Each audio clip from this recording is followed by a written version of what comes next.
Bismillahirrahmanirrahim. Assalamualaikum warahmatullahi wabarakatuh. Bismillah, alhamdulillah. Assalatu wassalamu ala habibillah wa ala alihi wa sahbihi wa kulli man tabi'ahu bi ihsanin ila yaumil qiyamah maba'dah. Seluruh teman-teman mahasiswa yang saya cintai dan saya banggakan, alhamdulillah kesempatan kali ini kita kembali bisa melanjutkan untuk kajian kita, yaitu tentang Kitabatul Khittatil Bahsi, penulisan proposal penelitian. Tentunya dalam keadaan sehat walafiat, tidak ada kekurangan suatu apapun.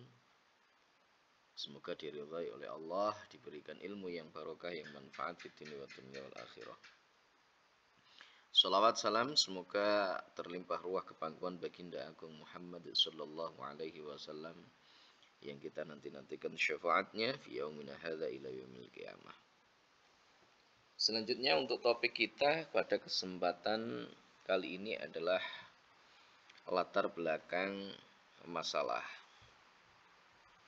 Teman-teman semuanya bahwa dalam sebuah penelitian, dalam sebuah penelitian tentu ada hal yang sangat urgent, yang sangat penting untuk kita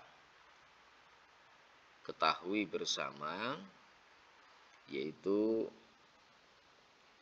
latar belakang, atau kalau kita bisa mengatakan adalah hal-hal pokok yang penting, yang melandasi, yang memotivasi kita untuk melakukan satu penelitian.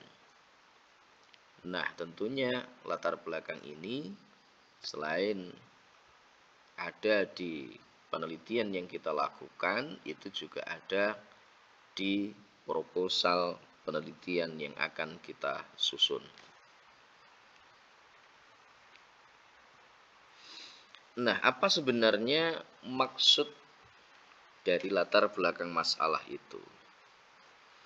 Pembahasan masalah pada latar belakang itu dimaksudkan untuk menjelaskan mengapa masalah yang diteliti itu timbul dan penting dilihat dari segi profesi peneliti, pengembangan ilmu, dan kepentingan pembangunan. Jadi latar belakang itu tujuan utamanya atau maksudnya adalah untuk menjelaskan kepada para pembaca, kepada para penikmat dari penelitian yang kita lakukan, mengapa masalah yang akan kita teliti itu penting untuk kita angkat, penting untuk kita teliti dari sisi profesi kita sebagai seorang peneliti, dan juga tentunya disesuaikan dengan bidang keahlian yang kita miliki. Atau kalau itu misalkan dalam sebuah kehidupan berbangsa dan bernegara, dalam keadaan sosial politik misalkan, maka apa pentingnya penelitian itu kemudian kita lakukan, sehingga hasil dari penelitian itu bisa kita jadikan sebagai acuan untuk melakukan pembangunan ke depannya. Apakah misalkan karena faktor infrastrukturnya yang kemudian kurang, sehingga kita kemudian dalam jangka waktu sekian tahun, maka negara harus melakukan pembangunan infrastruktur misalkan. Atau misalkan dalam sebuah profesi kita, keilmuan kita tentang kemampuan berbahasa, baik itu dalam bahasa Arab, bahasa Inggris, atau bahasa yang lainnya misalkan. Kalau sesuai dengan bidang keahlian teman-teman, tentunya karena teman-teman mengambil jurusan pendidikan bahasa Arab, ya disesuaikan dengan jurusan yang teman-teman tekuni, yaitu pendidikan bahasa Arab. Mengapa penelitian itu kemudian penting untuk kita angkat? Karena ini misalkan bisa mengembangkan atau meningkatkan kemampuan siswa dalam menangkap, menerima, memahami materi-materi yang nantinya akan diajarkan oleh seorang guru kepada siswanya. Misalkan, nah ini tujuan dari latar belakang. Jadi tujuan dari latar belakang itu adalah untuk menjelaskan mengapa masalah yang diteliti itu timbul dan penting dilihat, penting untuk diangkat dari segi profesi seorang peneliti. Nah, apa yang perlu disajikan dalam latar belakang masalah itu? Ini penting teman-teman untuk kita ketahui. Karena banyak sekali para peneliti, terutama yang masih tahap-tahap awal, para pemula, ya termasuk mungkin adalah saya sendiri gitu ya. Ini yang seringkali mengalami kesulitan dalam menyusun latar belakang masalah. Jadi apa sebenarnya yang perlu untuk kita angkat, kita sajikan dalam latar belakang masalah itu? Yang pertama yang harus kita sajikan adalah apa yang membuat peneliti merasa gelisah dan resah sekiranya masalah tersebut tidak diteliti. Jadi tentu teman-teman, ketika kita mau melakukan penelitian, kita harus melihat, harus melakukan analisa terhadap persoalan yang muncul yang kita temukan di lapangan, atau kalau misalkan kita kajian perpustakaan, kajian literasi misalkan, maka kenapa kemudian teori itu perlu dan penting untuk kita bahas, apa pentingnya itu, kemudian dampaknya bagaimana dan seterusnya, maka ini perlu untuk kita angkat di sini. Apa yang membuat peneliti merasa gelisah, resah, seandainya masalah itu kemudian tidak diteliti, tidak dicarikan solusinya, sehingga kemudian itu akan berdampak pada kualitas yang rendah misalkan dalam proses pembelajaran kalau teman-teman di pendidikan misalkan, atau menyebabkan para siswa-siswa kita gagal paham terhadap materi yang disampaikan oleh seorang guru misalkan. Maka ini kemudian harus diungkap di situ. Apa yang membuat peneliti merasa gelisah, resah ketika persoalan tersebut tidak diangkat. Kemudian yang berikutnya adalah gejala-gejala kesenjangan di lapangan sebagai dasar pemikiran untuk memunculkan permasalahan. Seperti yang kemarin sudah saya sampaikan teman-teman, bahwa sebuah penelitian itu diawali dari gap. Boleh jadi diawali dari sebuah gap atau kesenjangan masalah. Jadi ada sesuatu yang bertolak belakang dari apa yang seharusnya dengan kenyataan di lapangan. Apa yang ada dalam tataran teoritis dengan tataran praktis. Ada perbedaan yang mencolok atau barangkali di situ ada kesenjangan, ada jarak. Mestinya adalah 80 tetapi ternyata di situ 60 misalkan. Maka ini kemudian harus diungkapkan di situ gejala-gejala kesenjangannya, fenomena yang muncul di permukaan itu seperti apa. Kemudian kerugian-kerugian apa yang bakal diderita apabila masalah-masalah tersebut dibiarkan dan tidak diteliti. Jadi seandainya masalah yang teman-teman temukan tadi dari gejala-gejala yang dilihat itu tadi seandainya tidak diteliti, tidak kemudian dicarikan solusi supaya hal itu bisa teratasi misalkan, maka apa kerugian-kerugian yang nanti akan diderita. Nah, ini penting untuk dikemukakan di situ. Kemudian kedudukan masalah yang hendak diteliti itu di dalam wilayah bidang studi yang ditekuni oleh peneliti yang bersangkutan. Jadi sesuai dengan bidang kajian teman-teman semua. Nah, bagaimana trik atau cara agar bisa menyusun latar belakang masalah dengan runtut, jelas, dan tajam? Agar peneliti bisa menyusun latar belakang masalah dengan runtut, jelas, dan tajam, maka seorang peneliti dituntut untuk mampu membaca dan memaknai gejala-gejala yang muncul dalam ilmu yang ditekuninya. Artinya teman-teman, bahwa di sini teman-teman harus banyak membaca, banyak mengamati, menganalisa, dan seterusnya. Supaya apa? Nanti begitu teman-teman sudah banyak membaca, mengamati, mempelajari, nanti akan kelihatan, oh ternyata di sini ada masalahnya. Sebelum kita masuk ke lapangan, sebelum kita misalkan menguasai materi yang akan kita ini secara teoritisnya, maka sulit bagi kita untuk menemukan masalah-masalah yang terjadi. Bagaimana mungkin kita akan menemukan masalah sementara kita ini juga bermasalah? Bagaimana kita mengatakan bahwa ini tidak sesuai dengan teori ini, padahal kita tidak paham dan tidak mengerti tentang teori tersebut. Maka seorang peneliti ketika dia hendak menyusun latar belakang dari suatu masalah, supaya dia bisa menyusunnya secara runtut, jelas, serta tajam, maka seorang peneliti dituntut untuk mampu membaca dan memaknai gejala-gejala yang muncul dalam ilmu yang ditekuninya itu.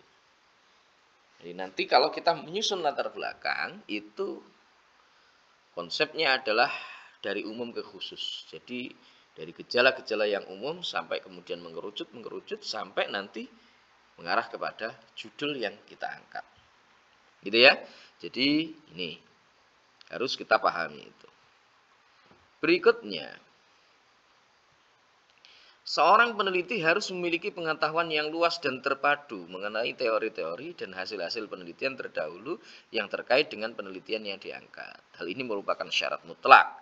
Itulah alasannya mengapa telaah jurnal-jurnal dan data internet hasil penelitian terdahulu yang terkait harus sejak awal dilakukan. Ini teman-teman, mengapa kita harus banyak mencari referensi, mempelajari berbagai macam jurnal penelitian misalkan. Karena penelitian terbaru itu umumnya akan dipublikasikan melalui jurnal.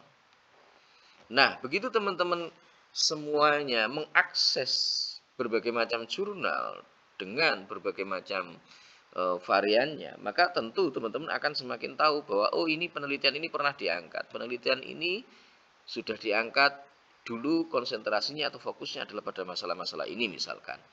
Kemudian si ini juga pernah mengangkat lagi, fokusnya adalah pada ini, bidang-bidang ini.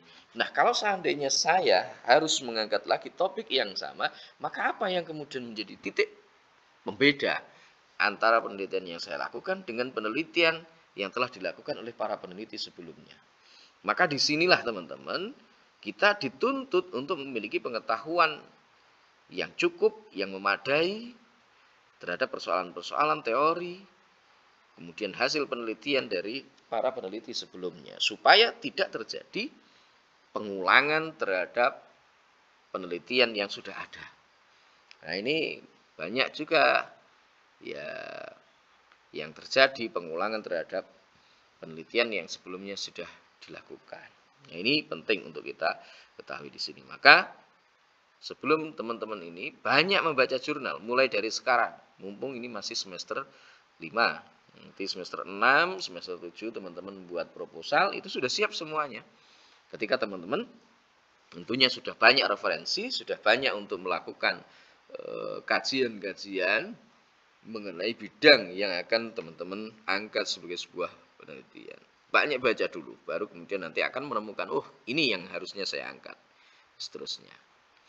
Nah, latar belakang dalam proposal penelitian juga menyajikan keadaan atau fakta aktual yang menarik perhatian peneliti sehingga dari uraian fakta-fakta aktual yang terjadi bisa dilihat permasalahannya secara jelas. Jadi kalau teman-teman misalkan penelitian yang dilakukan itu berhubungan dengan hal-hal yang aktual, fakta aktual, artinya fakta yang terkini, yang paling mutakhir, yang paling hangat di tengah-tengah masyarakat kita misalkan, atau di tengah-tengah proses pembelajaran bahasa Arab misalkan, maka itu kan akan menjadi sesuatu hal yang menarik. Mengapa? Karena itu adalah hal baru. Kalau seandainya penelitian yang kita angkat itu adalah hal yang lama, maka apa menariknya, kan begitu. Nah, disinilah nanti penting bagi kita ya untuk menyajikan fakta yang teraktual, yang paling mutakhir dari persoalan yang kita lihat. Berikutnya, dalam menyajikan fakta atau kejadian tersebut, peneliti bisa menyajikannya dalam bentuk tabel, angka, presentase, atau dalam bentuk narasi biasa. Jadi ada beberapa pilihan.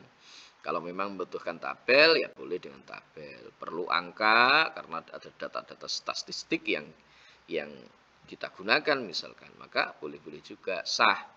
Atau kalau misalkan tidak memerlukan, karena memang terlalu yang paling banyak itu adalah kita mengangkat hal-hal yang sifatnya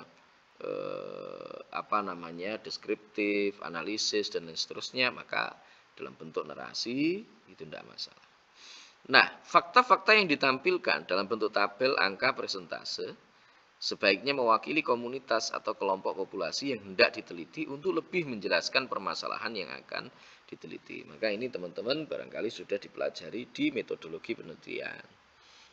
Jadi dalam komunitas populasi itu berapa orang yang harus kita jadikan sampel.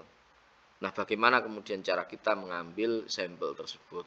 Apakah kemudian kita mengambilkan secara acak, random, dengan sistem random, ataukah dengan cara yang terstruktur direncanakan? Misalkan mewakili dalam misalkan 2 kelas misalkan, atau beberapa kelas, maka kita ambil perwakilan dari beberapa kelas itu untuk menjadi sampel dari penelitian yang kita angkat misalkan, kalau itu dalam dunia pendidikan misalkan.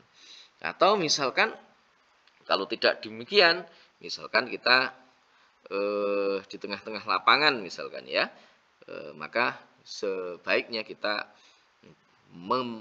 mencari sampel yang itu bisa mewakili dari komunitas tersebut. Ya, taruhlah kalau misalkan dalam sebuah komunitas masyarakat itu ada yang suka tahlilan misalkan, maka ambil beberapa sampel dari orang-orang yang suka tahlilan itu.